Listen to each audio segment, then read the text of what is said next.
എല്ലാ കൂട്ടുകാർക്കും പുതിയ വീഡിയോയിലേക്ക് സ്വാഗതം. ഇന്ന് നമ്മൾ മോര് രസമാണ് തയ്യാറാക്കുന്നത്. ഇത് തയ്യാറാക്കാനാണെങ്കിലും വളരെ എളുപ്പമാണ്, അതുപോലെ നല്ല ടേസ്റ്റുമാണ്. നമുക്കൊന്ന് കണ്ടു നോക്കാം. മോര് രസം തയ്യാറാക്കാനായിട്ട് ഞാനിവിടെ 2 കപ്പ് മോരെടുത്തിട്ടുണ്ട്. അധികം പുളിയില്ലാത്ത മോരാണ് എടുത്തിരിക്കുന്നത്. അതുപോലെ 1 കപ്പ് തൈരിലേക്ക് 1 കപ്പ് വെള്ളവും കൂടെ ചേർത്ത് മിക്സിയിലിട്ടൊന്ന് അടിച്ച് കട്ടകളൊന്നും ഇല്ലാതെ എടുത്തിട്ടുണ്ട്. ഇതുപോലെ ലൂസായിട്ടാണ് എടുത്തിരിക്കുന്നത്. ഇനി നമുക്ക് ഒരു ഇടികല്ലിലേക്ക് കുറച്ച് വെളുത്തുള്ളി ചേർത്ത് കൊടുക്കാം. അതുപോലെ 1 ടീസ്പൂൺ കുരുമുളക്, 1 ടീസ്പൂൺ ജീരകം കൂടി ചേർത്ത് കൊടുക്കാം. ഇത് നല്ലതുപോലെ ഒന്ന് ചതച്ചെടുത്തിട്ട് വരാം.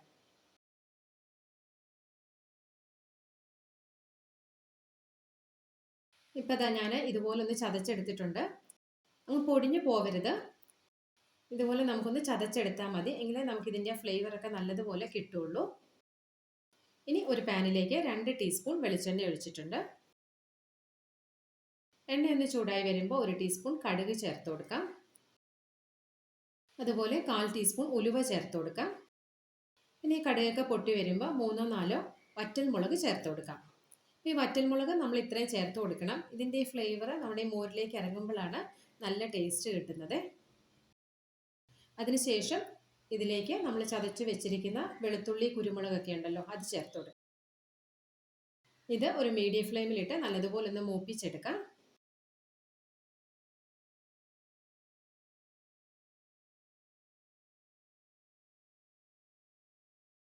ഇനി ഇതിലേക്ക് 1/4 ടീസ്പൂൺ മഞ്ഞൾപ്പൊടി ചേർത്ത് കൊടുക്കാം.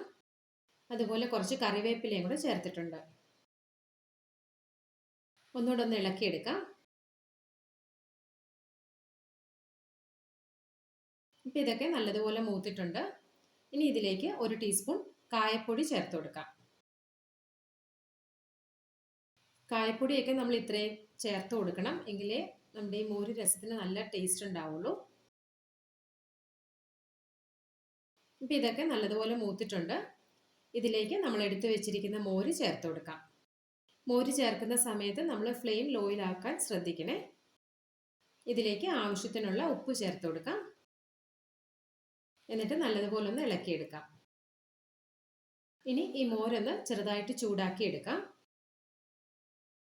ഇതങ്ങ് തിളച്ചു പോവരുത്, അതുകൊണ്ട് ഫ്ലെയിം ലോയിലായിരിക്കാൻ ശ്രദ്ധിക്കണേ. സാധാരണ നമ്മൾ ഈ മോരുകറിയൊക്കെ തയ്യാറാക്കുന്നതിൽ നിന്നും വ്യത്യസ്തമായിട്ടുള്ള ഈ മോര് രസം നല്ല ടേസ്റ്റാണ്. ഇപ്പം ഇത് നല്ലതുപോലെ ഒന്ന് ചൂടായിട്ടുണ്ട്. ഇനി നമുക്കിതൊരു ബൗളിലേക്ക് മാറ്റാം. അങ്ങനെ നമ്മുടെ മോര് രസം ഇവിടെ തയ്യാറായിട്ടുണ്ട്. ഇത് ചെറു ചൂടോടെ കുടിക്കാനാണെങ്കിലും നല്ല ടേസ്റ്റാണ്. നമ്മുടെ ഈ മോരിലേക്ക് കുരുമുളകിൻ്റെയും വെളുത്തുള്ളിയുടെയും ജീരകത്തിൻ്റെയും അതുപോലെ ഈ കായപ്പൊടിയുടെയൊക്കെ ഫ്ലേവർ ഇറങ്ങുമ്പോൾ നല്ല ടേസ്റ്റാണ്. ഇത് തയ്യാറാക്കാനാണെങ്കിലും വളരെ എളുപ്പമല്ലേ.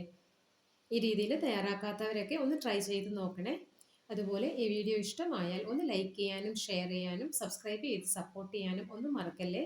വീണ്ടും മറ്റൊരു റെസിപ്പിയുമായി വരാം. താങ്ക്